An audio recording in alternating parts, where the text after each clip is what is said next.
The Aquest Podcast, Funds Industry Conversations. Hello, podcast listeners, and welcome to this episode of the Aquest Podcast with me, Danny Lawler. If you're new to the Aquest Podcast, do hit like and subscribe, and feel free to share with your friends too. In this episode, I'm joined by tech security expert Sam Glynn from Code in Motion. So Sam works a lot with both regulated financial services providers and with third-party tech providers who sell services into regulated firms.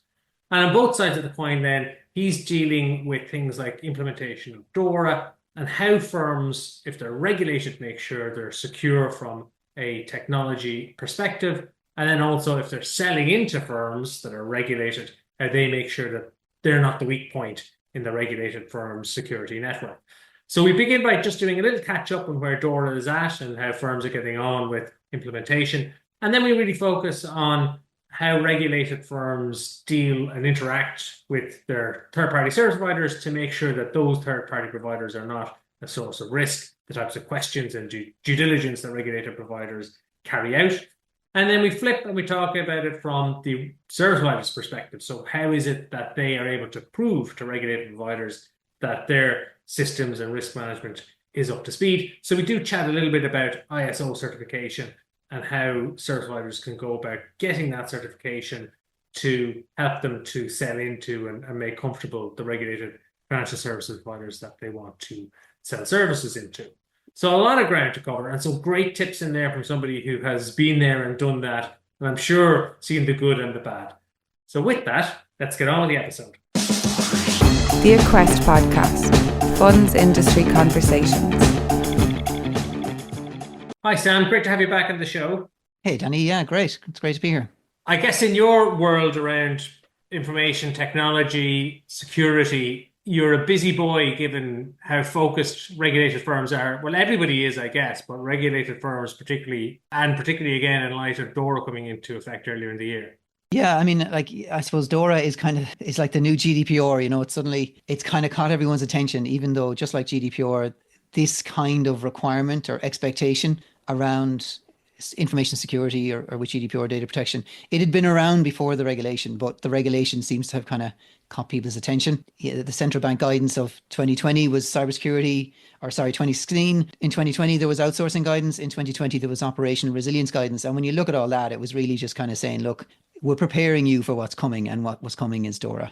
So yeah, it's quite a busy time now for anyone kind of working in the regulatory compliance space, I suppose. And I know we're going to chat in a moment about how regulated firms interact with third parties that provide services to them of a technology nature.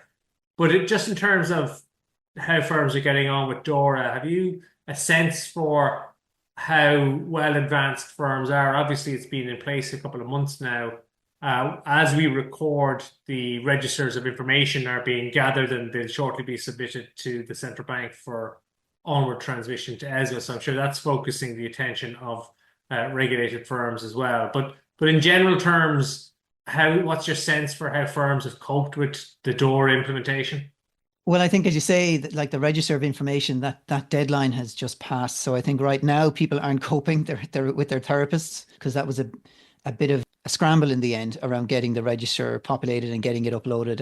And the fact that guidance was being issued right, you know, in the days coming up to the deadline didn't help. But I think people have got over the line with that. I think where a lot of people would have spent the early years better of the law, looking at the letter of the regulation, getting their paperwork right, getting the contracts right, getting their, you know, making sure that they've got the appropriate contractual addendums or appendices in place or clauses in place. I think now we're moving into the kind of we're moving out of the theory and out of the, yes, if you come in and look at our contracts, we can tick the box to say they're all compliant. We're now moving into are we actually operating this the way that we say we will? Are we meeting our contractual obligations? Are our service providers meeting their contractual obligations? How do we even know if they are? What should we be doing? And I think for some firms, what they've realized is, for whatever reason, they've set the bar really high in terms of how they have described they're going to comply with the regulations. And now when they look at, well, how do we actually, you know, operate that? They might be realizing that bar has gone too high. It's gone beyond what it would take to actually manage the risks. And really, when we get into DORA or any of these regulations, it's about, are you managing the risks appropriately? Would a reasonable person think that you're managing those risks? So I think some firms might have to back down a little bit in terms of what they said they would do. And now when they see the actual operational cost and effort and complexity of doing what they've said they do, they might need to back away a little bit and just get back maybe further away from the letter of that regulation and into the spirit of what would a reasonable person think is a reasonable way to address the requirement of this regulation and address the underlying risks that are of concern to everyone, including the regulators. Yeah, and I guess it's not unusual when a new regime is introduced, and I know it's a new regime built on concepts that were familiar because the central bank had spoken previously about cybersecurity and operational resilience and outsourcing and everything else. But DORA was new and did require a lot of ink to be committed to paper to set out how firms intended to go about complying. But then, as you said, once you actually have to live it, you are most likely to realize that there are ways to go about achieving what you need to achieve that are probably a little bit different than what you had thought when you had a blank piece of paper. And, you're thinking about it in theory, how you might do it. The practicalities always tend to, require a course adjustment. So it wouldn't be unusual, and I don't think anybody would be overly surprised if that's required. And maybe then it means having to, figure out in practice the best approach. Maybe you got to refine your paperwork a bit to reflect what you're doing in practice, but always keeping in mind the end objective and as you say, the spirit of the law. Yeah, I mean, and that's it. I mean, it's I kind of compare it to trying to pass your driving test and then actually driving. In both cases, we want to do it safely and efficiently. But the things that you learn to pass your driving test, or at least when I did many years ago, it's not the most efficient way to drive a vehicle safely. And in some cases, it can be safer to do it in a more kind of pragmatic way. So in the same way, like we were all focused on passing the test. But now when it's like, well, actually, we need to do this, when on a day-to-day basis, we just need to look at the practicalities of the thing rather than just the academic purity of the thing. But I think it's the same as GDPR. If we focus too much on the specific clauses and, the specific legal interpretation of something, of course it's a law and it is subject to legal interpretation. But for most organizations, most of the time, you need to look at, well, what is the underlying point of this and how can we demonstrate that we are taking reasonable steps to comply with this regulation, and like all these regulations, they are about managing risk, so sometimes you need to step away from the theoretical world and just and like I say, step back into what are we actually trying to do here? What is this trying to do? What is it trying to manage? What is it trying to get us to think about? And how can we demonstrate that we've done that? And I guess as firms do that and they embed and adjust their approach to all of this security, one of the areas of risk that'll quickly come to their attention is the use of third parties. Do you want to talk a little bit about the risk that is? Because it is often the case that where regulated providers experience an issue, that issue has arisen through the back door, if you like. It's through a third-party provider rather than directly through the firm itself. Yeah, I mean, it's like I've spent many years helping regulated firms kind of get their security right and comply with regulatory guidance or whatever. And it is relatively, once there's commitment to do it, it's relatively straightforward, not quick, but it's straightforward to get these things in place. And where the challenge always is when you go out to your third parties. And I'd have a lot of experience, especially in the IT world. So, a lot of firms would have outsourced the management of their, Microsoft 365 laptops, servers, whatever, to a third party. And they, the regulated firm will get their own house in order. Then they'll go to their regulated, or they'll go to their IT managed service provider and say, right, we've got these, regulatory obligations now. So we need to demonstrate that we're managing security risks appropriately. Let's look at your contract. Let's kind of get these things in place. And the third party is not a regulated firm. So they don't live in the world of a regulatory world of, any day now the central bank could knock on our door, we could get a thematic inspection or something like that. They're focused on service. So their world, and specifically in the IT managed service world, it's a very price sensitive kind of market. So margins aren't particularly high in that space. So when you come in saying, well, we need you to do more around security, they're looking at their margins going, we're hardly making money just doing, making sure the laptop works, making sure you can log in the morning. And now you're asking us to do more of this very expensive, time consuming security stuff. So there's a bit of a different world that you're dealing with.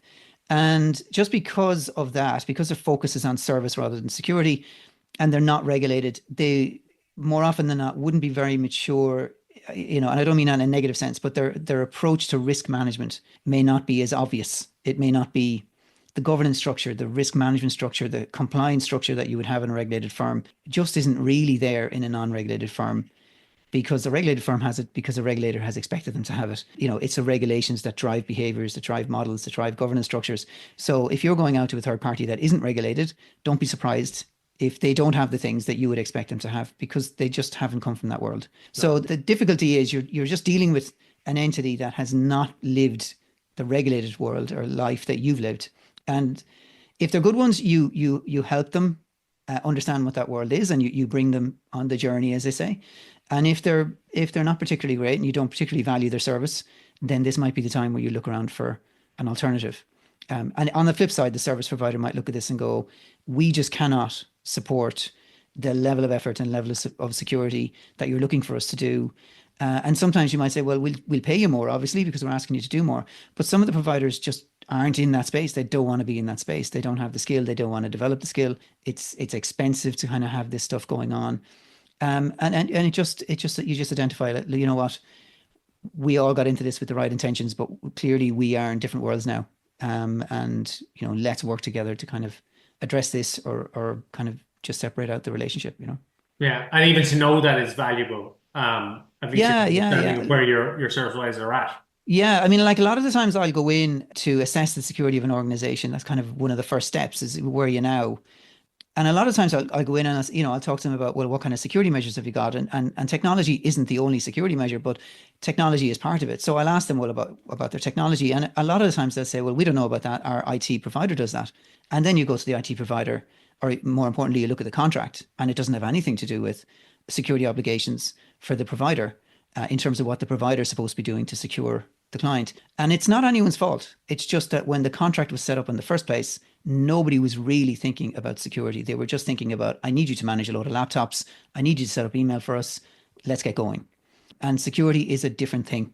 So sometimes you just realize the relationship is wrong, or the contractual relationship is wrong. And then the question is, do you want to fix this relationship?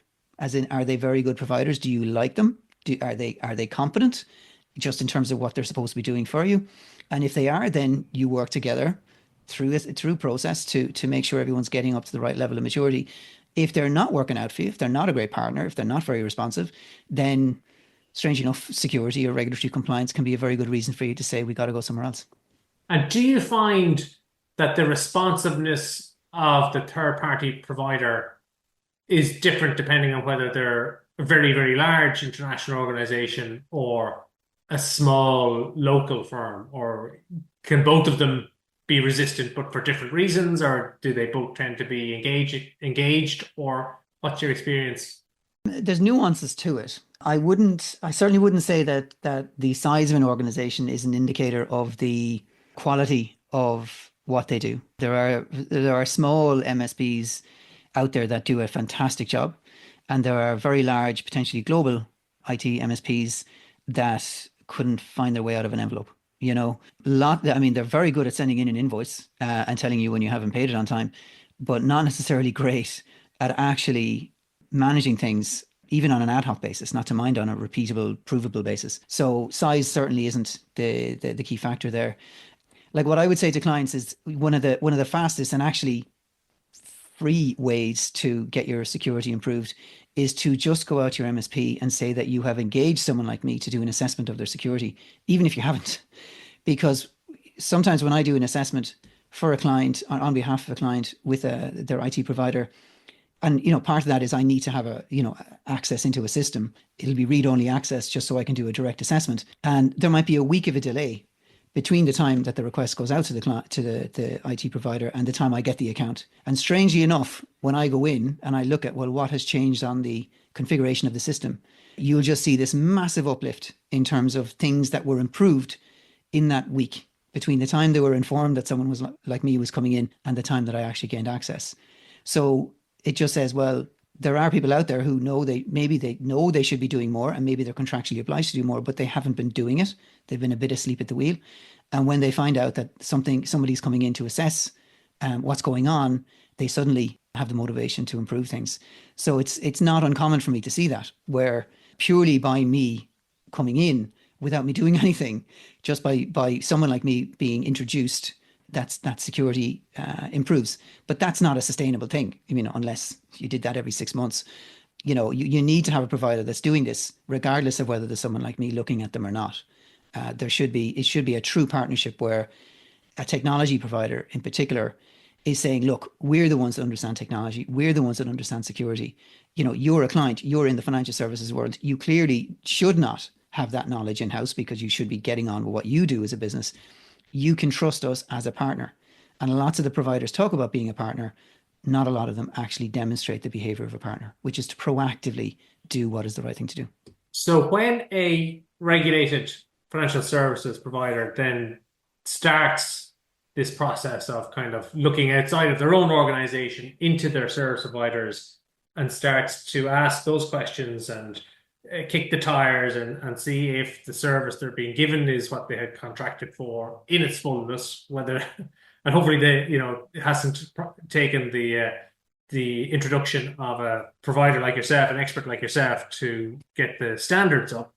But either way, once you start that process, what does that due diligence look like? What kind of questions are you asking of the third-party provider? What does good look like in terms of the responses that you want to see?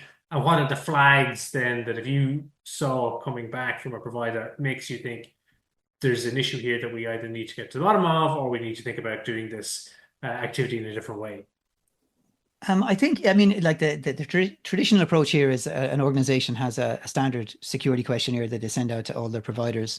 And it's, whatever, ranging from 20 questions to 300 questions, or I know there's ones out there that are 1,200 questions. And that is certainly not an effective way or an efficient way to figure out who's really a risk to your organization. I think the better way, even though it feels like the longer path, is to look at your suppliers and categorize them according to criticality, how important they are to you.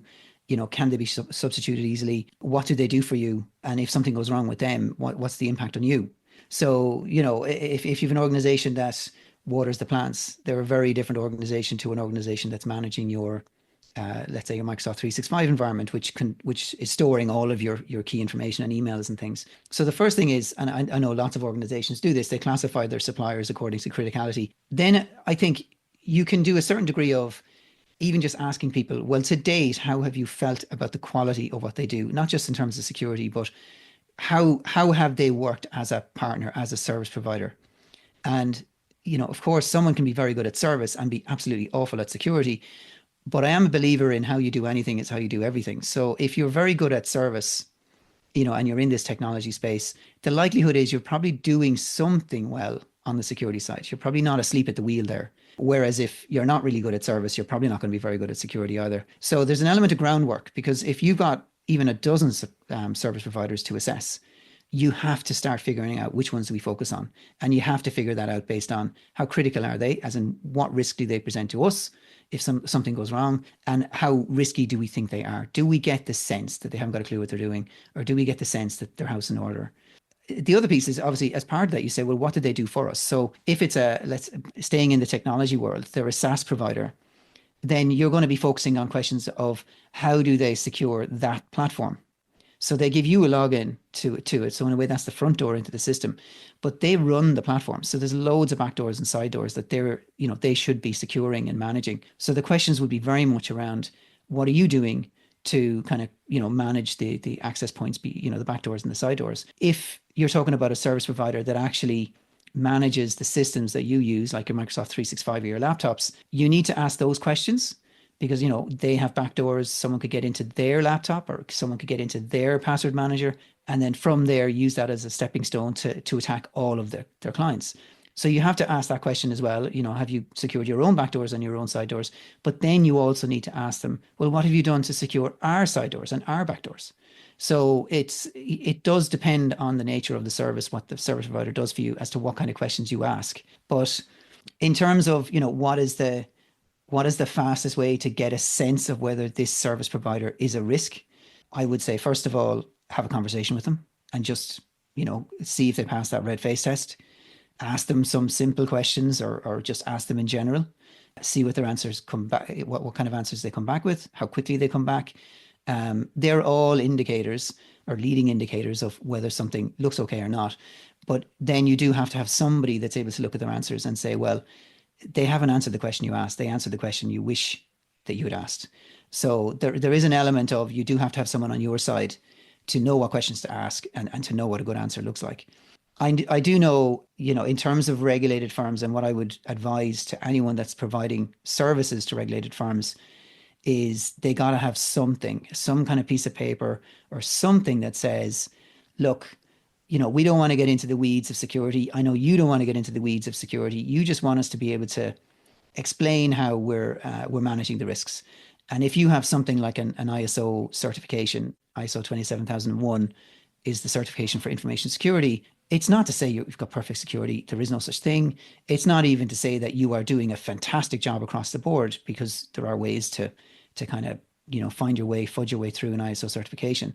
But something like an ISO certification means that you have invested the time and the money to get audited and get certified. And, external auditors are not cheap. Some of them are good, some of them are bad, but either way, you've invested time. And what it's saying is you have some kind of a system in-house that is designed to manage information security risk. And really, that is the key thing to me. When I look at a non-regulated firm, it goes back to a point I made earlier. A lot of the time, they don't have the maturity around managing risk, identifying risks, deciding is it dangerous, and deciding on how to treat those risks. They don't have that kind of process. They don't have that governance. They don't have that factory, that process to make sure that risks get fed in and actions get fed out and actions get closed. If they're ISO certified, at least in theory, they have something like that. So yeah, it's not like an immediate A grade if you're ISO certified, but it is certainly a fine starting point to say that your service provider has got the certification, that they've invested some kind of time in this. And we'll talk in a moment about that ISO certification process, because it's interesting to look at this from the perspective then of the third-party providers selling into the regulated firms. But I guess as regulated firms are more advanced and developed in how they look and deal with their providers, this process of asking those questions of your third-party providers around what it is that they do on security and how are they protecting your side and back doors, those questions must come up again and again and again. It must be more frequent. So it must be more market practice to go out and ask these questions. And then on the back of it, those third-party firms must be more used to receiving them. And market practice then must be moving towards firms having this independent validation to say it's not just us saying we are good on security, here's our ISO certification. So is that becoming, I guess it's not necessarily market practice now, but it's moving in that direction, I guess. Yeah, I mean, I suppose from a service provider point of view, they may not see all these, they see loads of questions and questionnaires coming into them. And the questionnaires are getting more and more detailed, and it's harder and harder to fudge the answers. Whereas in the past, you get a questionnaire and you just give back some half-ass answer and no one even reads the answers, right? Everyone was just ticking the box. Have I sent the questionnaire? Yes. Have they replied? Yes. File that away in a filing cabinet. Whereas now it's like, no. We have to look at the answers. We have to assess whether those answers make sense. And then usually there's follow-ups and there's, all that kind of fun. So I think service providers don't see the regulation as the thing that's driving them towards something like ISO. What they're seeing is, well, if I was ISO certified, or if I align to some other framework, whatever it might be, I might actually have easy answers to these questions because I'll be ahead of the questions. Like ISO or the NIST cybersecurity framework or lots of other kind of frameworks that are out there that technology firms or service providers can look at. They're reference points. And the regulations that are talking about managing risks, they're basically trying to manage the same risks that these frameworks are talking about managing. So while they're coming at it from different language, and ISO is about a system to manage information security, and regulations are about managing risk and operation resilience, and NIST CSF is about technology and security controls. The language is different, but they're all trying to do the same thing, which is there are risks out there, guys. What are you doing to manage those risks? So I think what service providers are saying is, look, we got to do something, because we can't just say, don't worry about it, man. We've got this sorted. That is not the right answer to a client anymore. They have to have some evidence to say what we're doing aligns to industry best practice, or, we've had independent audits done, and they have confirmed that we're running the show in an appropriate way. So something like ISO 27001 is, I suppose, it's one of the only, if not the only, independently certified security kind of standards. So if someone is ISO certified, someone else has come in and said, look, yeah, based on the audit that we've done, these guys look like they're running a good show here. Yeah. Anything else like an ISCSF or any of the other kind of frameworks that are out there are very good, and they're good reference points, but you don't get that piece of paper at the end. And, regulated firms love that. We love that piece of paper to say, look, we're not experts here, but our service provider has this piece of paper. It's certification. It's an ISO standard. It's globally recognized. Nearly what more do you want us to do? Unless you want us to go in and audit them all over again. And I guess as the market practice moves towards expecting firms to have an ISO certification or something of that nature, then it becomes a competitive disadvantage not to have one, as opposed to, I guess at the moment, maybe it's a competitive advantage to have it. But I more and more, because when I help service providers on that side of the fence, the reason they're calling me is that there's a big deal. They have sold their solution, they have sold their service to someone in a very large organization or a regulated organization. The client is ready, but they're stuck in procurement. They're stuck in the due diligence phase. And the procurement team, which could be based in the US or in India or in the UK or somewhere else, does not care that their service is the best service in the world. Their procurement team just has this thing saying, if the data they're processing is this level of data, or it's personal data, or it's whatever, they are not to be brought onto the system. They're not to be brought into the environment until they are ISO certified. So the service providers are seeing this as, we cannot, basically deliver our business strategy. We cannot convert these prospects into paying clients until we're ISO certified. How about that for motivation? There it is. Yeah. As you work with firms who are the service providers and they're looking for ISO certification, what does that process involve? How long does it take? Is it broadly very expensive? Do firms fail to get through? What do they need to do to get through?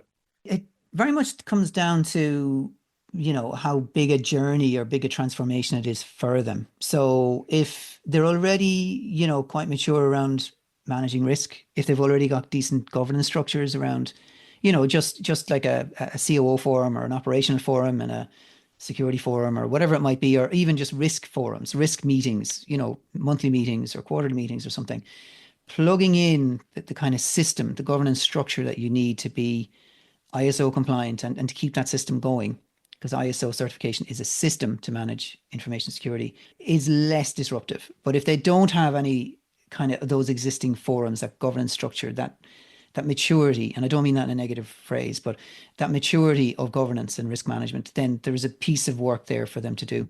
But in terms of the ISO process, it's starting from the end and working your way back. You can't be ISO certified until you've been independently audited. So there are two audits. There's kind of the stage one is what's written in your policies. Does that, what's designed in there, and does that design comply with the requirements of ISO? And the stage two audit happens later, and it says, right, well, based on what you've designed, are you actually doing what you've designed? So if anyone has done ISO 9001, it's very similar to that. It's what have you said you'll do, and then can you prove that you're doing it? Not a million miles off what a regulated firm would have to do themselves. I've got policies now. How do I prove that I'm actually following the processes and following my policies? So you do have to get independently audited. To be independently audited, you have to have done the design, as I've said, and then you have to then also operate the system for a number of months to generate the evidence to show that you're following your design. So what I would say is, at a minimum, if an organization has all of the kind of key pieces, then maybe you're talking about 3 months to kind of get to be ready for that first audit.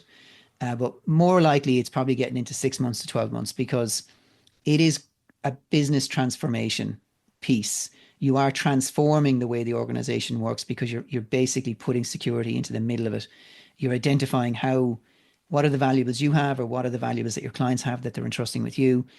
What are the dangers that could put those things at risk, in terms of the confidentiality or the integrity or the availability of those things? What are the things you need to do to reduce those dangers? And then getting on with doing them. And with ISO, everyone might think it's technology, but there's only, there's 93 kind of suggested controls, security controls within ISO. And, in theory, they're optional. Really, you have to justify why you haven't done all 93. But of the 93, there's only 30 odd of them, 34 of them that are technological.